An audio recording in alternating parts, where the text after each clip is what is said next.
Hello everyone, this is doctor Jeevesh Yadav. तो Gujarat PSC ammo exam के लिए हम लोग मोस्ट इम्पॉर्टेंट 40 जो टॉपिक्स हैं उसकी यहाँ पे सीरीज़ हम लोग ला रहे हैं। ठीक है। और जैसे आप लोगों ने देखा था AIPGT 2025 के जो एग्ज़ाम हैं उसमें जितने भी क्वेश्चंस आए थे, ठीक है, उसमें से लगभग 70% जो क्वेश्चन है वो हमने सिर्फ 60 जो टॉपिक्स हैं, ठीक है, 70 to 60% क्वेश्चन सिर्फ 60 टॉपिक से ही आया है। ठीक है, उसका मैंने प्रूफ भी दिखाया था। सेम चीज़ यही होने वाला है गुजरात का जो एग्ज़ाम होगा AMO एग्ज़ाम, ठीक है, उसमें 40 मोस्ट इंपॉर्टेंट टॉपिक्स, ठीक है, वो हम लोग यहाँ पे कवर करने वाले हैं, उसकी सीरीज़ लाने वाले हैं। साथ ही साथ आप लोगों को प्रीवियस ईयर के लगभग 1000 से ज़्यादा क्वेश्चंस आपको वो भी प्रैक्टिस के थ्रू ही सॉल्व कराया जाएगा। ठीक है, और लगभग 4000 प्लस नए मॉडल क्वेश्चंस भी आपको प्रैक्टिस कराई जाएगी जिनके आने के सबसे ज़्यादा चांसेस हैं। ठीक है, तो वो सारी चीज़ें आपको मेरे चैनल के ऊपर रेगुलरली बेसिस पे अवेलेबल होती जाएगी यूट्यूब चैनल के ऊपर। ठीक है, तो आप चैनल से जुड़े रहना। और जो भी ये 40 टॉपिक हैं इनको बिल्कुल भी स्किप नहीं करना है, आपको प्रॉपर इनको पढ़ करके ही जाना है। ठीक है, ये ऐसे टॉपिक्स हैं जिनको मैंने निकाले हैं। ओके, और इसका भी जैसे ही एग्ज़ाम होगा तो उसके साथ में भी प्रूफ वाला आपको वीडियो देखने को मिल जाएगा। जैसे मैंने पीजी के एग्ज़ाम का प्रूफ वाला वीडियो बनाया था, ठीक है, डिटेल्ड वीडियो तो वहाँ पे बना नहीं पाया था, ठीक है, शॉर्टेज होने के कारण टाइम का, बट आपने चेक किया होगा और स्टार्टिंग के मैंने बहुत सारे क्वेश्चंस भी पूरे दिखाए थे प्रूफ के साथ में। वैसे ही आपको पूरी पॉसिबिलिटी है, ठीक है, कि गुजरात का जब एग्ज़ाम हो जाएगा AMO का, ठीक है, तो उसके साथ में ही आपको प्रूफ के साथ में क्वेश्चंस आपको दिखाया जाएगा। ठीक है, तो अच्छे से ये चीज़ को प्रिपेयर करना। ठीक है, ये चीज़ ऐसे हैं जिनको स्किप नहीं करने हैं। स्टार्ट करते हैं तो आज का क्लास। तो पहला जो टॉपिक है वो है आपका रसायन चिकित्सा। ठीक है, बहुत इंपॉर्टेंट टॉपिक है। तो रसायन चिकित्सा के अंतर्गत सबसे पहले आपको याद रखना है चरक संहिता में रसायन चिकित्सा, इसके टोटल 4 पाद हैं। ठीक है, इसको ही क्या बोला जाता है, उपाध्याय भी बोला जाता है। तो अगर आपको पूछा जाए चरक संहिता में रसायन चिकित्सा के कितने उपाध्याय हैं, ठीक है, तो ये पाद को ही पूछ रहे हैं, याद रखना 4 है। ठीक है, कुल योगों की संख्या कितनी है, तो 63 योग हैं। कितने योग हैं, 63 योग हैं। अब ये 63 योग कौन से हैं, किस किस पाद में आते हैं, ठीक है, इसका क्लासिफिकेशन भी आपको ध्यान में रखना है। जैसे कि सबसे पहले हम लोग देख लेते हैं, प्रथम पाद है वो है आपका अभय आम्लकी। अभय आम्लकी में कुल योग कितने हैं, 6 हैं। ठीक है, जिसमें से ब्रह्म रसायन प्रथम और द्वितीय है। इसके अलावा आम्लक रसायन हो गया, च्यवनप्राश रसायन हो गया, और आपका 5वां और 6वां हरितक्यादि रसायन और हरितक्यादि योग है। तो इस प्रकार से टोटल 6 योग हैं। ठीक है, तो इनके नाम आपको याद रखना है, ब्रह्म रसायन प्रथम द्वितीय, आम्लक रसायन, च्यवनप्राश, इसके अलावा आपका 5th and 6th कौन सा है, हरितक्यादि रसायन और हरितक्यादि योग। तो इस प्रकार से टोटल 6 जो पाद हैं वो यहाँ पे अभय आम्लकी के अंतर्गत आते हैं। फिर नेक्स्ट है आपका प्राणकामी है।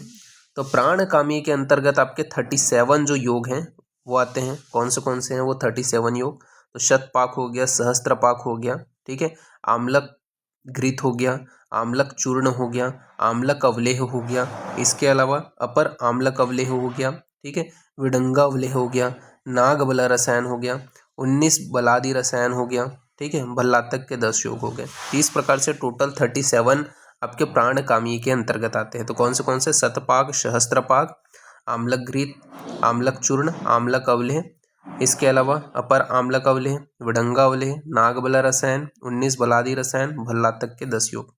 इस प्रकार से प्राणकामी के अंतर्गत टोटल 37 आपके आते हैं। फिर नेक्स्ट है आपका कर प्राचीतीय। तो कर प्राचीतीय के अंतर्गत टोटल 16 आपके आते हैं। ठीक है, तो कर प्राचीतीय के अंतर्गत कितने योग हैं, 16 योग हैं, जिसमें से 4 हैं मेध्य रसायन, 4 हैं त्रिफला, ठीक है, इसके अलावा 2 पिपली हैं, पिपली रसायन है, इसके अलावा पिपली वर्धमान रसायन हो गया, इंद्रिय रसायन हो गया, शीलाजतु रसायन हो गया, लोहादि रसायन हो गया, केवल आम्लक रसायन हो गया, तथा आम्लकायस्य रसायन हो गया। ठीक है, तो टोटल कर प्राचीती के अंतर्गत 16 आते हैं। 4 मेध्य रसायन, 4 त्रिफला रसायन, ठीक है, इसके अलावा आपका दो आपके पिपली रसायन हो गया, पिपली वर्धमान रसायन हो गया, इंद्र रसायन हो गया, शीलाजतु रसायन हो गया, लोहादि रसायन हो गया, ठीक है, इसके अलावा केवल आम्लक रसायन हो गया, अम्लकास्य रसायन हो गया। तो ये आपके टोटल 16 जो है कर प्राचीती के अंतर्गत आने वाले हैं। ठीक है, तो ये आपको याद रखना है। ओके, नाउ नेक्स्ट अपन आगे बढ़ते हैं, फिर बात करते हैं। लास्ट जो पाद है वो है आपका आयुर्वेद समुत्थानीय। आयुर्वेद समुत्थानीय के अंतर्गत टोटल 4 योग बताए गए हैं, ठीक है। तो इसको आप याद रखने हैं, कौन सा, इंद्रोक्त रसायन प्रथम एवं द्वितीय, ठीक है। तो इंद्रोक्त रसायन प्रथम द्वितीय, इसके अलावा द्रोणी प्रवेशिकीय रसायन और अचार रसायन, ठीक है। तो इस प्रकार से टोटल 4 योग हैं। तो आयुर्वेद समुत्थानीय के अंतर्गत 4 योग कौन से, इंद्रोक्त रसायन प्रथम द्वितीय, द्रोणी प्रवेशिक रसायन, अचार रसायन। तो ये आयुर्वेद समुत्थानीय के अंतर्गत आते हैं, तो ये आपको ध्यान में रखना है। फिर रसायन के विषय में कौन से श्लोकज हैं जिनको आपको ध्यान रखना है। तो सबसे पहला आपका श्लोक आता है चरक चिकित्सा फर्स्ट का 5th नंबर का श्लोक, ठीक है। स्वास्थ्यस्य ओजस्करम यतु तद्वृश्यम तद रसायनम, ठीक है। तो ये रसायन की परिभाषा से रिलेटेड आपको श्लोक याद रखना है कि स्वास्थ्य ओजस्करम, जो स्वास्थ्य ओजस्कर हो, यतु तद्वृश्यम तद रसायनम।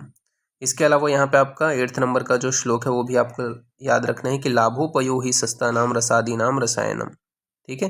तो लाभोपयो ही सस्तानाम रसादीनाम रसायनम। इसके अलावा सारंगधर का भी श्लोक आपको याद रखना है, रसायनम च तज्ञेय यज्जरा व्याधि नाशनम, ठीक है। तो ये चीज़ याद रखना है कि जो जरा व्याधि नाशक हो उसे क्या कहते हैं, रसायन कहते हैं। तो रसायनम च तज्ञेय यज्जरा व्याधि नाशनम। तो ये तीनों श्लोक आपको याद रखने हैं, ठीक है। ये रसायन की परिभाषा से रिलेटेड जो श्लोक हैं वो आपको ध्यान में रखने हैं। फिर नेक्स्ट है आपका रसायन के गुण के विषय में बात करते हैं। तो रसायन के गुण बताया गया है कि दीर्घायु, ठीक है। तो दीर्घायु कर होता है, स्मृति, मेधा, आरोग्य, तरुण वय, ठीक है। तो स्मृति, मेधा, आरोग्य, तरुण वय कर होता है। इसके अलावा प्रभाव, वर्ण, स्वर, सौंदर्य, देह, इंद्रिय बल परम, ठीक है। तो ये यहाँ पे आपका बताया गया है कि प्रभाव, वर्ण, स्वर, ठीक है, देह, इंद्रिय, इनको बल प्रदान करने वाला होते हैं। साथ ही साथ वाक सिद्धि, प्राणति कांति, लभते न रसायनम, ठीक है। तो वाक सिद्धि कर होते हैं, प्राणति कांति, लभते न रसायनम, ठीक है। तो ये सारे इसके गुण हैं कि दीर्घायु कर होगा, स्मृति, मेधा, आरोग्य कल होता है, तरुण वय वाला होता है, ठीक है। इसके अलावा प्रभाव, वर्ण, स्वर, ठीक है, देह, इंद्रिय को बल प्रदान करने वाला। इसके अलावा वाक सिद्धि, ठीक है, प्राणी कांति, लभते न रसायनम। तो ये क्या है, आपका रसायन का गुण बताया गया है। तो ये आपको ध्यान में रखना है। इसमें से कोई भी एक गुण दे करके पूछा जा सकते हैं कि कौन सा गुण रसायन का गुण नहीं है करके, ठीक है। तो ये आपको याद रखना है। फिर रसायन के भेद के विषय में बात करते हैं। तो प्रयोग विधि के आधार पे अगर रसायन का भेद पूछा जाए तो 2 प्रकार के होते हैं। एक होता है कुटी प्रवेशिक रसायन, एक होता है आपका वातापित्तिक रसायन। तो एक है कुटी प्रवेशिक रसायन और एक है आपका वातापित्तिक रसायन। तो कुटी का निर्माण, ठीक है, थोड़ा सा इसमें कौन सी चीज़ों का आपको याद रखना है। कुटी प्रवेशिक रसायन में ये चीज़ याद रखना कि कुटी का निर्माण कौन से दिशा में किया जाता है, तो पूर्व उत्तर दिशा में करते हैं। तो कुटी का निर्माण कौन से दिशा में किया जाता है, पूर्व उत्तर दिशा में करते हैं। इन दोनों विधियों में कुटी प्रवेशिक मुख्य और वातापित्तिक गौण कर है, ठीक है। तो ये चीज़ याद रखना है कि कुटी प्रवेशिक मुख्य और वातापित्तिक गौण है, तो ये आपको ध्यान में रखना है, ओके। इसके बाद में रसायन के प्रकार के विषय में बात करते हैं, ठीक है। तो रसायन के प्रकार 3 प्रकार के यहाँ पे बताए गए हैं। कौन से हैं, काम्य हो गया, नैमित्तिक हो गया, अजस्त्रिक हो गया। तो काम्य रसायन किसको बोलते हैं, तो काम्य बोला गया है कि स्वस्थ व्यक्ति में वय स्थापन, प्रभा, वर्ण एवं मेधा को बढ़ाने हेतु काम्य रसायन होते हैं। तो स्वस्थ व्यक्ति में वय स्थापक, प्रभाव, वर्ण तथा मेधा को बढ़ाने हेतु काम्य रसायन होते हैं। 3 प्रकार के होते हैं, प्राण काम्य, श्री काम्य और मेध काम्य, ठीक है। तो काम्य के विषय में बताया गया कि स्वस्थ व्यक्ति में वय स्थापन, प्रभाव, वर्ण एवं मेधा को बढ़ाने हेतु काम्य जो होते हैं वो 3 प्रकार के होते हैं, ठीक है। कौन से काम्य रसायन का पहले परिभाषा याद रखना, ठीक है।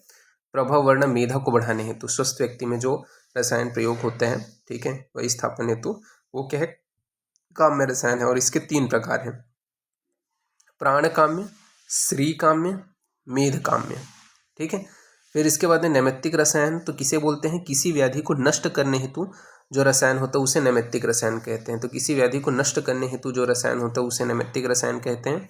उदाहरण के लिए प्रमेह में शीलाजतु रसायन, ठीक है। तो नैमित्तिक रसायन किसको बोलेंगे, किसी व्याधि को नष्ट करने हेतु जो रसायन प्रयोग किया जाता है उसे अपन नैमित्तिक रसायन कहते हैं। जैसे प्रमेह में शिलाजतु रसायन का प्रयोग किया जाता है। ओके, नेक्स्ट है आपका अजस्त्रिक रसायन। तो अजस्त्रिक रसायन में बताया गया कि धातु पुष्टि और ओज वर्धक हेतु जो है अजस्त्रिक रसायन का प्रयोग किया जाता है। तो धातु पुष्टि तथा ओज वर्धन हेतु इस रसायन का प्रयोग किया जाता है। इसका उदाहरण है आम्लकी रसायन। ठीक है, तो ये आपको याद रखना है।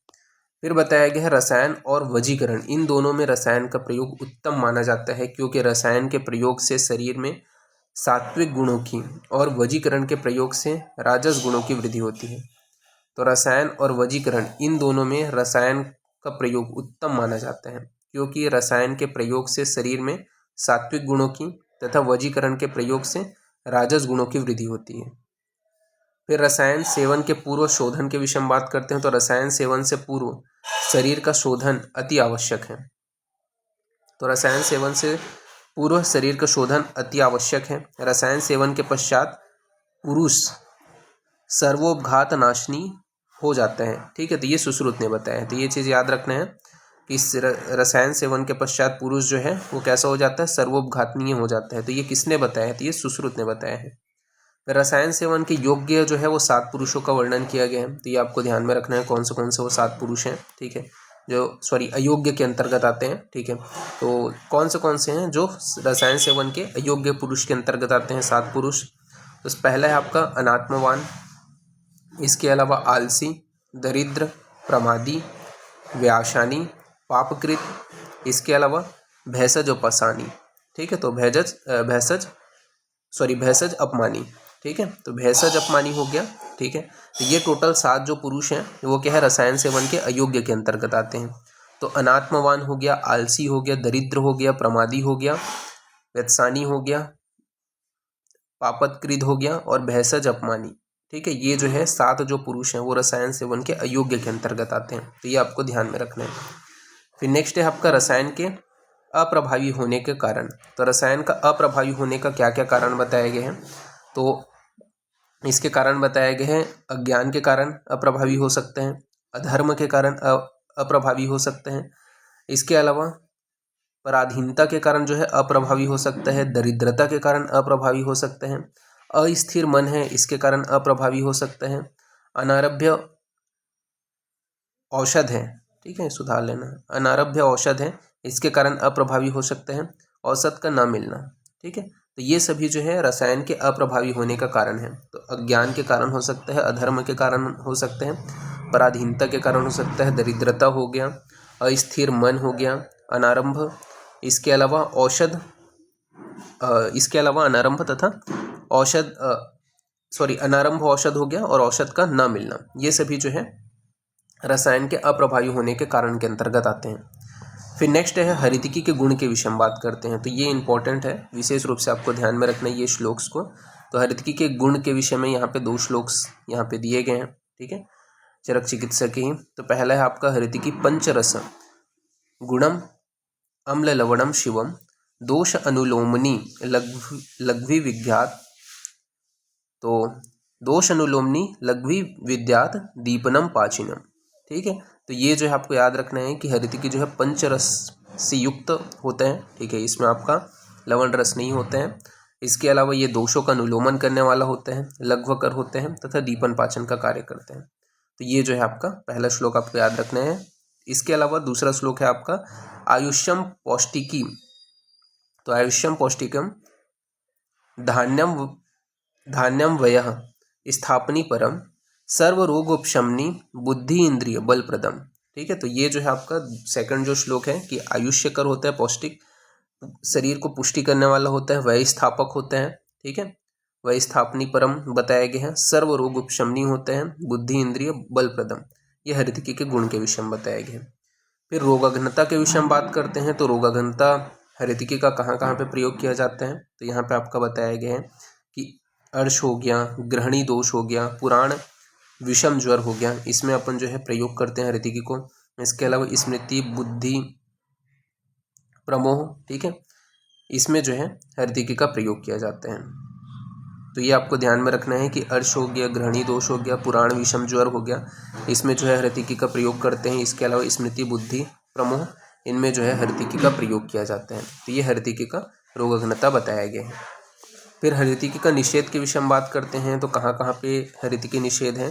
तो अजीर्णो रुक्षभुज स्त्रीमध्य विषकर्षितः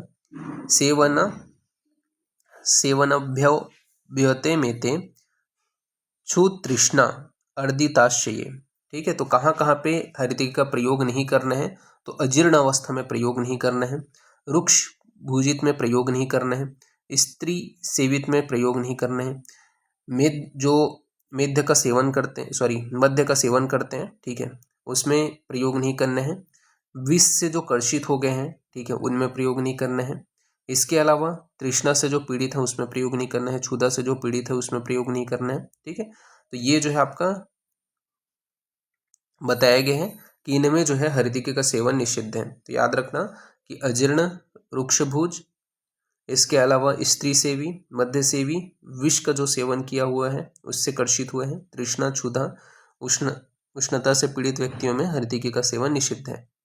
फिर हरितकी और आम्लकी में अंतर को आपको थोड़ा ध्यान में रखना है। क्या अंतर बताया गया है? तो दोनों के गुण कर्म समान होते हैं, किंतु हरितकी जो है वो उष्ण वीर्य का होता है और आम्लकी जो है वो शीत वीर्य का होता है। तो ये चीज़ याद रखना है कि हरितकी और आम्लकी दोनों का गुण कर्म सामान्य होते हैं, लेकिन हरितकी जो है वो उष्ण वीर्य का होते हैं, जबकि आम्लकी जो होता है वो शीत वीर्य का होते हैं। फिर रसायन सेवन की अवस्था के विषय में बात करें तो 16 से 50 वर्ष के तक जो है रसायन का सेवन किया जा सकता है। तो 16 से 50 वर्ष तक जो है रसायन का सेवन किया जा सकता है। फिर पहले बात करते हैं जो इम्पोर्टेंट है, प्रथम ब्रह्म रसायन। तो प्रथम ब्रह्म रसायन के अंतर्गत क्या क्या चीज़ें आती हैं वो थोड़ा ध्यान रखना कि क्या क्या चीज़ें यहाँ पे बताया गया है। तो प्रथम ब्रह्म रसायन बताया गया है, पाचानाम पंचमूलानाम भागानाम दशमलव मित हरितकी सहस्त्र च त्रिगुण आम्लकम नवम। ठीक है, अर्थात कहने का मतलब ये है कि प्रथम ब्रह्म रसायन में आपके क्या होते हैं, जो 5 प्रकार के पंचमूल हैं वो आपका होते हैं। ठीक है, तो 5 प्रकार के पंचमूल हो गए। इसके अलावा तो टोटल क्या हो गए, 10 मूल हो गए। ठीक है, ये आपके रहते हैं, 5 प्रकार के पंचमूल जो है 10-10 पलों की मात्रा में लेते हैं। ठीक है, 10-10 पल की मात्रा में, यानी कि प्रत्येक का 2-2 पल लेंगे। ओके, इसके अलावा हरितकी रहेगा और आपका कौन सा रहेगा, आम्लकी रहेगा। ठीक है, तो हरितकी और आम्लकी की जो मात्रा है वो कितनी रहती है आपका, तो 1:3। ठीक है, यहाँ पे दिया गया है। ठीक है, तो पंचमूल कितना हो गया, 2-2, प्रत्येक का 2-2 पल, तो टोटल 10 पल हो गया। ठीक है, 1:3 में अपन ने क्या है, हरितकी और आम्लकी को लिए हैं, यानी कि 1000 इसको ले रहे हैं तो 3000 इसको लेंगे। ठीक है, इसके अलावा मिश्री रहती है इसमें, और आपका जो तिल तेल है, ठीक है, गोघृत है और मधु है, ये सारी चीज़ें इसमें रहती हैं। तो इसके थोड़ा से जो इम्पोर्टेंट जो यहाँ पे लिखे हुए कंटेंट है वो आपको याद रखना है, कौन से चीज़ें हैं। ठीक है, तो आपके कौन से पंचमूल आते हैं इसके अंतर्गत, लघु पंचमूल, बृहत पंचमूल, जीवनीय पंचमूल, मध्यम पंचमूल और तृण पंचमूल। ठीक है, ये पंचमूल आते हैं। ठीक है, इनका जो है प्रयोग किया जाता है। ये सभी को अपन ले करके क्या करते हैं, प्रथम ब्रह्म रसायन का निर्माण करते हैं। ठीक है, ये आपको याद रखना है।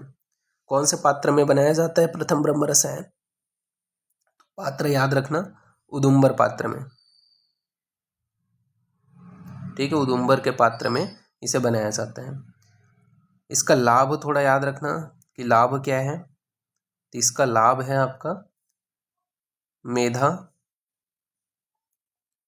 स्मृति,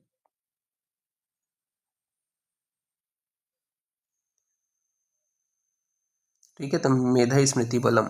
ठीक है, तो ये आपको याद रखना है, तो मेधा और स्मृति बलम ऐसा करके इसको आपको याद रखना है। तो ये क्या है, प्रथम ब्रह्म रसायन के विषय में जो प्रमुख चीज़ें हैं वो आपको ध्यान में रखना है।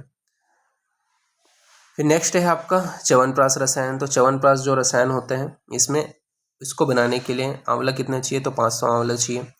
इसके अलावा क्वाथ द्रव्य में टोटल जो है 36 द्रव्य होते हैं। ठीक है, जो एक एक पल की मात्रा में लिया जाता है। तो क्वाथ द्रव्य में 36 द्रव्य होते हैं जो एक एक पल की मात्रा में लेते हैं। प्रक्षेप द्रव्य जो हैं वो आपके कितने हैं, टोटल 7 हैं।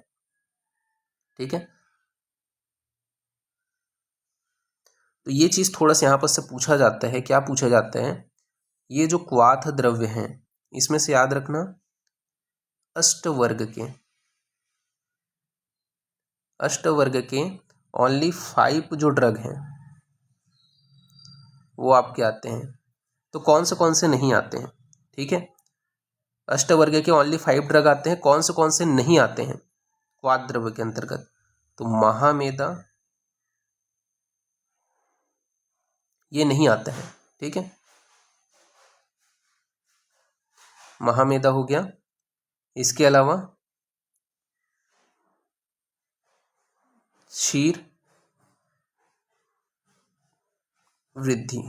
ठीक है, क्षीर काकोली और वृद्धि, तो ये जो है आपके नहीं आते हैं, तो ये थोड़ा सा ध्यान में रखना। ओके, प्रक्षेप द्रव्य जो है वो टोटल 7 हैं।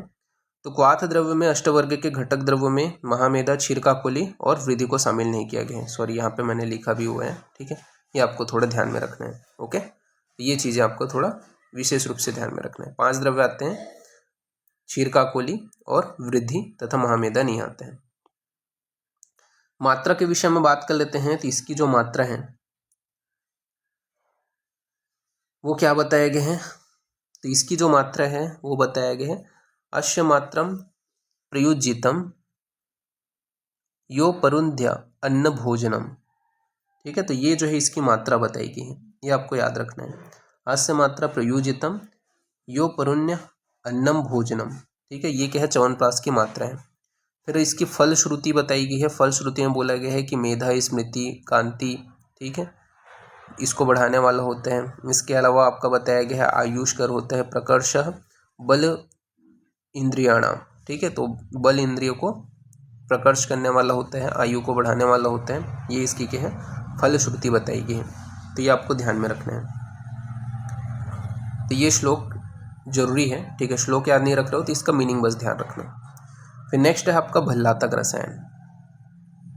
ओके, इसके अंतर्गत वो इम्पोर्टेंट ही थे। ठीक है, बाकी आपका द्वितीय आम्लकीय हो गया, ठीक है, सॉरी द्वितीय ब्रह्म रसायन हो गया, आम्लक रसायन हो गया, ठीक है, और हरित इत्यादि रसायन हो गया। उसमें से जो इम्पोर्टेंट है वो तो अभी यहाँ पे उतने इम्पोर्टेंट नहीं है। ठीक है, बट अभी जो जो इम्पोर्टेंट है रसायन के अंतर्गत मैं वही चीज़ों को पढ़ाऊंगा। ठीक है, नेक्स्ट अपन आगे बढ़ते हैं, वो बात करते हैं भल्लातक रसायन के विषय में।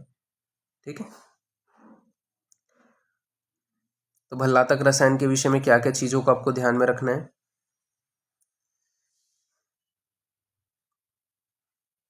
तो भल्लातक रसायन के विषय में बताया गया है कि भल्लातक के फलों का संग्रह कौन से मास में करना है? ठीक है, तो भल्लातक के फलों का संग्रह जो है भल्लातक रसायन बनाने के लिए सूचव शुक्रे व मासे, ये चरक ने बोले हैं। ठीक है, यानी कि ज्येष्ठ तथा आषाढ़ के महीने में, तथा वांगभट्ट ने ग्रीष्म ऋतु में भल्लातक का संग्रह करना चाहिए, ये बोले हैं। तो ये चीज़ ध्यान रखना।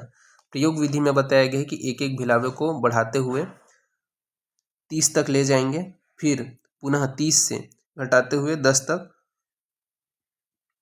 तक के भिलावे को लाते हैं। तो कुल 1000 भिलावे का प्रयोग करना है इसको भल्लातक रसायन बनाने के लिए।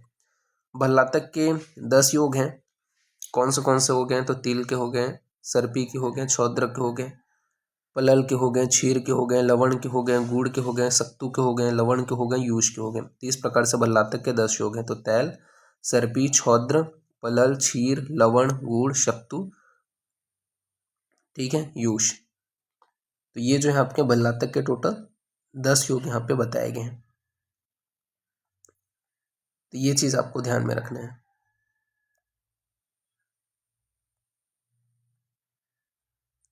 नेक्स्ट अपन आगे बढ़ते हैं।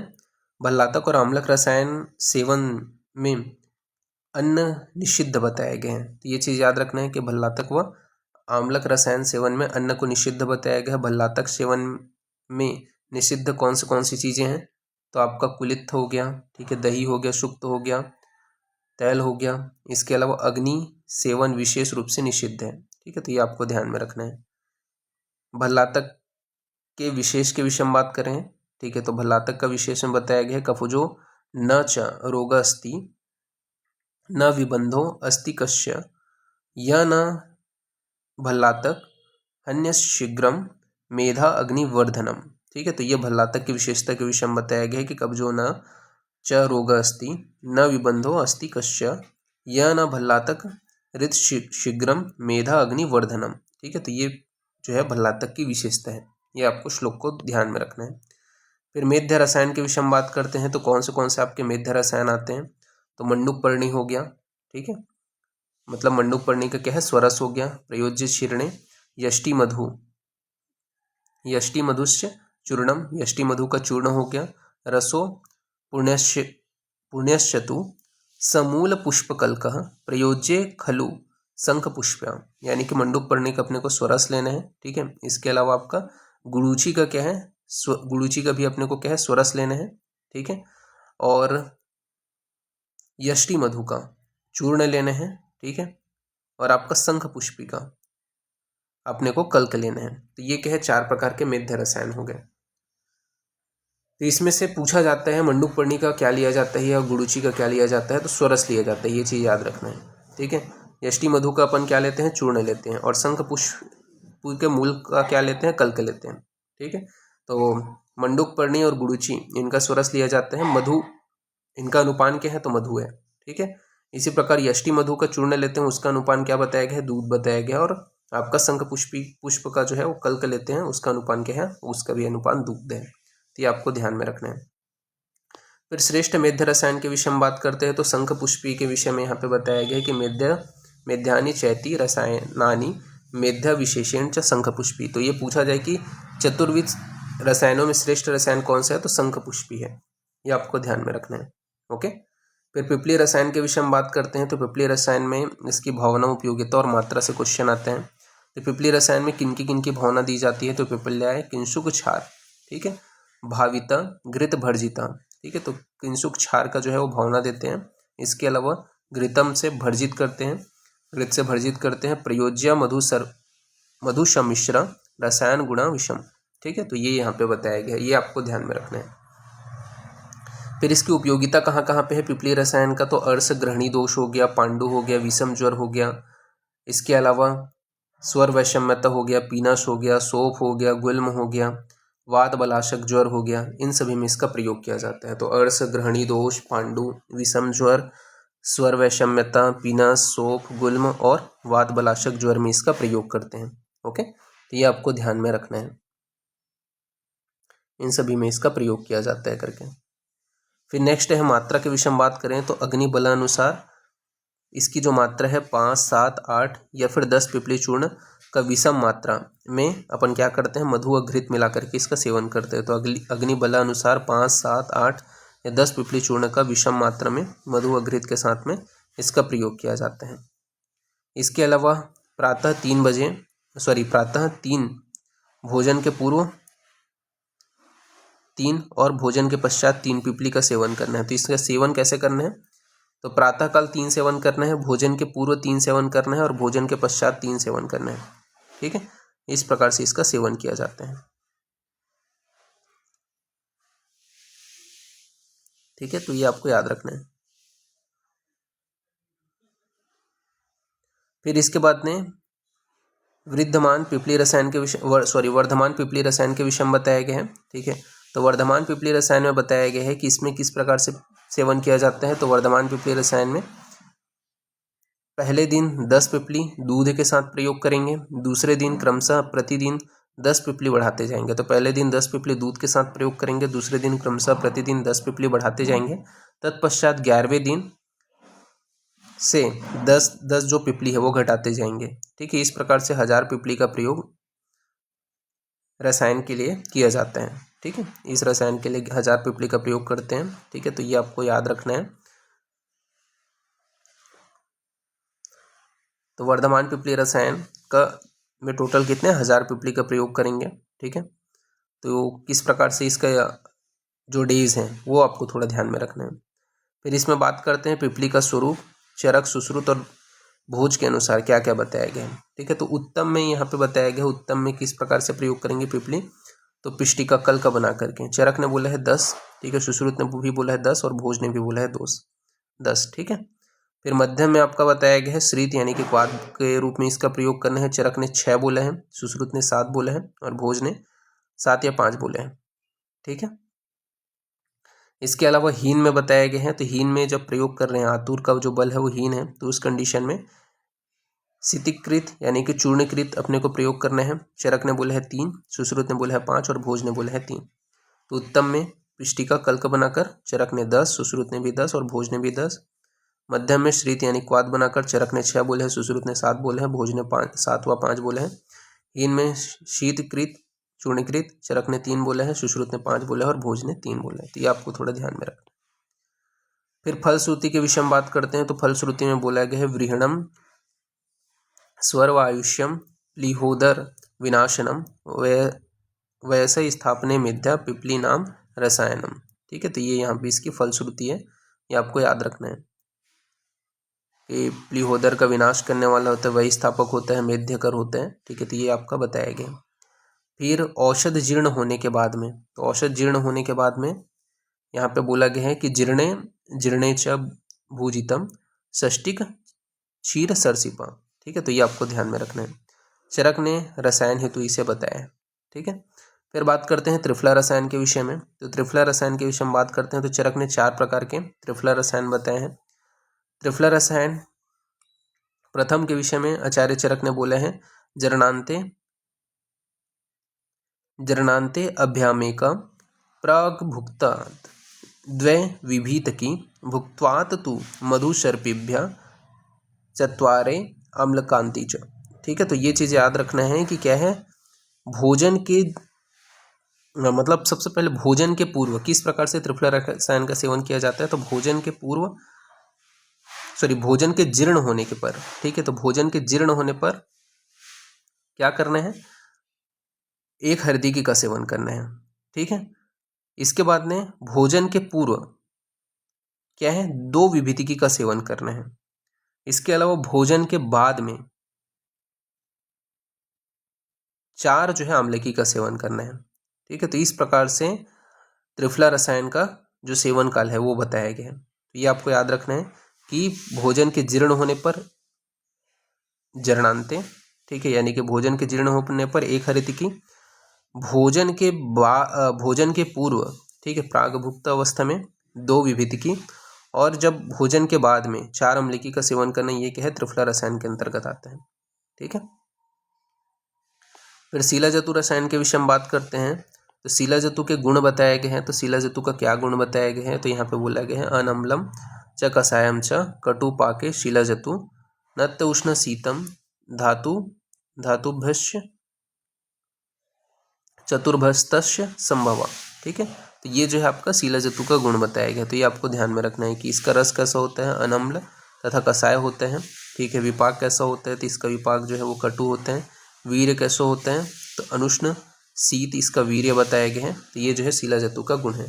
फिर शीलाजतु की उत्पत्ति सोने से, रजत से, ताम्र से तथा कृष्ण लौह से होती है। तो ये याद रखना है कि शीलाजतु की उत्पत्ति सोने से, रजत से, ताम्र से और कृष्ण लौह से होती है, ये यहाँ पे बताया गया है। फिर फलश्रुति इसकी बताया गया है कि जरा व्याधि प्रशमनम देहाद दृढ़करम परम मेधा स्मृति करम धन्य शिरासी तत् प्रयोजयेत। ठीक है, तो ये जो है इसकी फलश्रुति है। फिर शीलाजतु की मात्रा के विषय में बात करते हैं। तो प्रवर मात्रा 1 पल बताया गया है 7 सप्ताह तक, मध्यम मात्रा आधा पल बताया गया है। ठीक है, 3 सप्ताह तक, और अवर मात्रा जो है 1 कर्ष बताया गया है 1 सप्ताह तक। फिर शीलाजतु के 4 प्रकार बताए गए हैं। कौन से 4 प्रकार हैं, तो पहला है आपका स्वर्ण शीलाजतु, फिर है रजत, फिर ताम्र है, फिर लौह है। ठीक है, जिसमें से लौह जो शीलाजतु होते हैं उसे उत्तरोत्तर श्रेष्ठ बताया गया है। भेद, रस, विपाक, वीर्य, वर्ण तथा दोष के विषय में बात कर लेते हैं। तो जो स्वर्ण शीलाजतु होते हैं उसका जो रस होता है वो मधुर तिक्त होते हैं, विपाक जो होता है वो कटु होते हैं, वीर्य शीत होते हैं। ठीक है, वर्ण के विषय में बात करें तो जपा पुष्प के समान होते हैं। ठीक है, इसका वर्ण कैसे होता है, जपा पुष्प के समान होते हैं। दोष जो है इसमें वात पित्त दोष होते हैं। ठीक है, ये याद रखना है। रजत जो शीलाजतु होते हैं इसका रस कटु होते हैं, विपाक जो है वो स्वादु होते हैं, वीर्य शीत होते हैं, वर्ण श्वेत होते हैं, दोष जो है वो कफ पित्तज बताए गए हैं। फिर ताम्र जो शीलाजतु होते हैं इसका जो रस होता है वो तिक्त होते हैं, विपाक कटु होते हैं, वीर्य उष्ण होते हैं, वर्ण जो है वो आपका यहाँ पे कैसा बताया गया है, तो बहिर्काष्ठाभम। ठीक है, तो बहिर्वहनी काष्ठाभम, ये जो है इसका वर्ण बताया गया, और दोष जो है वो कफज होते हैं। लौह जो शीलाजतु होता है इसका रस तिक्त लवण होते हैं, विपाक कटु होते हैं, वीर्य शीत होते हैं, गुगलुक के समान होते हैं। ठीक है, गूगल के समान जो है, गुगलू के समान आभा वाला होता है, और इसमें जो दोष होता है वो त्रिदोष होता है। तो ये आपको ध्यान में रखना है। फिर शिलाजतु सेवन में अपत्य के विषय में बात करते हैं। तो शिलाजतु सेवन में अपत्य में विदाही, गुरु, अन्नपान तथा कुलत्थ बताया गया। तो शिलाजतु के सेवन में अपत्य में विदाही, गुरु, अन्नपान तथा कुलत्थ होता है। फिर शिलाजतु के सेवन के विषय में बात करें तो यहाँ पे बताया गया है कि आपका दूध, तक्र, मांस, रस, यूज, जल, गोमूत्र और विविध कषाय जो है शिलाजतु का सेवन करते हैं। ठीक है, तो शिलाजतु के सेवन के दौरान दुग्ध, तक्र, मांस, रस, यूष, जल, गोमूत्र तथा विविध कषाय का सेवन करते हैं। इसकी फलश्रुति बताया गया है, न सो अस्ति रोगो भुवि साध्य रूपम शिलाह्रियम यह न जायेत प्रशः। ठीक है, तो ये आपको ध्यान में रखना है। फिर इसके बाद द्रोणी प्रवेशिक रसायन के विषय में आपको ध्यान में रखना है। ठीक है, क्या बताया गया है द्रोणी प्रवेशिक रसायन में? तो द्रोणी प्रवेशिक रसायन में बताया गया है कि कौन से कंटेंट आते हैं। पहले तो आपका तो ब्रह्म सुवर्चला हो गया, ठीक है, आदित्य पर्णी हो गया, नारी हो गया, इसके अलावा काष्ठगोधा हो गया, सर्पा हो गया, सोम हो गया, पद्मा हो गया, अजा हो गया, नीला हो गया। ठीक है, 9 औषध का जो दूध है उसको 6 माह तक सेवन किया जाता है। तो ये क्या है, द्रोणी प्रवेशिक रसायन के अंतर्गत आपको बताया गया है। ठीक है, तो 9 औषध का जो दूध है उसको क्या है 6 माह तक सेवन करना है। फिर नागबला रसायन के विषय में बताया गया कि नागबला के मूल का संग्रह, नागबला रसायन बनाने के लिए नागबला के मूल का संग्रह जो है माघ व फाल्गुन माह के महीने में किया जाता है। आचार्य रसायन के विषय में बात करें तो श्रेष्ठ रसायन बताया है आचार्य रसायन को। ठीक है, तो आचार्य रसायन को क्या है, श्रेष्ठ रसायन बताया है चरक ने। वास्तव में यह एक प्रकार का मानसिक रसायन है जिसमें रसायन औषध के प्रयोग के बिना केवल सदाचार एवं सद्वृत्ति का पालन करने से भी शरीर व मन पर रसायन वृत्त प्रभाव पड़ता है। ठीक है, तो ये क्या आपका आचार्य रसायन कहलाता है। फिर आचार्य रसायन में शामिल जो द्रव्य हैं वो 2 हैं, कौन सा, क्षीर और घृत। आचार्य रसायन में शामिल जो औषध द्रव्य हैं वो क्या है आपके शून्य है। तो ये आपको ध्यान में रखना है। फिर इसके बाद पचारविंद रसायन के विषय में बताया गया। तो पचारविंद रसायन के कंटेंट को थोड़ा ध्यान में रखना है। ठीक है, क्योंकि 20 हो गया, मृणाल हो गया, कासल में, इसके अलावा कमल केसर हो गया, ठीक है, कमल पत्र हो गया, कमल बीज हो गया, ठीक है, कल्क हो गया, स्वर्ण का क्षीर सर्पी का सेवन, मतलब स्वर्ण का क्षीर सर्पी के साथ में सेवन करना। तो ये सभी का क्या है, क्षीर सर्पी के साथ में सेवन करना पचारविंद रसायन कहलाता है। ठीक है, तो ये आपको याद रखना है कि 20 मृणाल, कमल केसर, कमल पत्र, कमल बीज कल्क, इसके अलावा स्वर्ण का क्षीर सर्पी के साथ में सेवन करना, ये क्या है, पचारविंद रसायन कहलाता है। फिर नागबला रसायन में बताया गया कि नागबला मूल का संग्रह शरद ऋतु में पुष्प नक्षत्र में करना चाहिए। तो नागबला मूल का संग्रह शरद ऋतु में पुष्प नक्षत्र में सेवन करना चाहिए, ये क्या है, नागबला रसायन है। तो चित्रक रसायन के 3 भेद बताए गए हैं। तो चित्रक रसायन के कितने भेद हैं, 3 भेद हैं। पित्त, शीत, अशीत। ठीक है, अशीत जो है उत्तरोत्तर गुण वाली होती है। ठीक है, तो पित्त, शीत, अशीत। ठीक है, तो जो अशीत है वो उत्तरोत्तर गुण वाली होती है। नरसिंह घृत के विषय में बताया गया कि सर्व रोग भयनाशक होता है। ठीक है, तो सर्व रोग भयनाशक होते हैं जो नरसिंह घृत होते हैं। और नरसिंह जो तैल होता है वो केश कृष्ण कारक होते हैं। ठीक है, तो ये आपको याद रखना है कि नरसिंह जो घृत बोला जाए तो वो क्या है, सर्व रोग भयनाशक होते हैं, और नरसिंह तैल जो होता है वो केश कृष्ण कारक होते हैं। तो ये जो है इंपॉर्टेंट पॉइंट्स हैं जो आपको बिल्कुल भी स्किप नहीं करना है रसायन के अंतर्गत। ठीक है, तो अभी के लिए इतना ही। नेक्स्ट जो क्लास है उसमें आगे का कंटिन्यूशन करेंगे। ओके, ठीक है, तो फिर थैंक यू क्लास।